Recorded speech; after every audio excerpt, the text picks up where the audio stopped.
Hey, Cassis Adobe's Pastor John here with a quick take.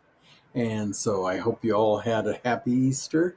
It was a wonderful one for me and my family. And now Easter continues on. We get a wonderful story about the disciples, and they go to where Jesus told them to go to wait for him. But they're waiting with locked doors. It says in the scripture, they're afraid that the crowds outside are going to get them, so they lock their doors. But you know what? Jesus comes right through the door and is in their presence. Locks don't stop Jesus. And so it's a good lesson that sometimes in our lives we anticipate things because we're afraid. So we try to lock ourselves up.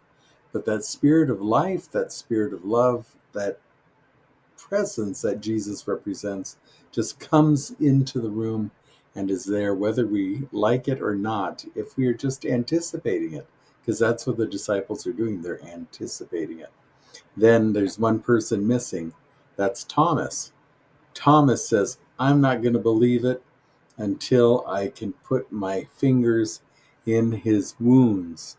And sounds kind of a cruel thing to do, but you know what? Jesus appears the next week, tells Thomas, look, here are my wounds, touch them, because my wounds are your wounds, and I understand.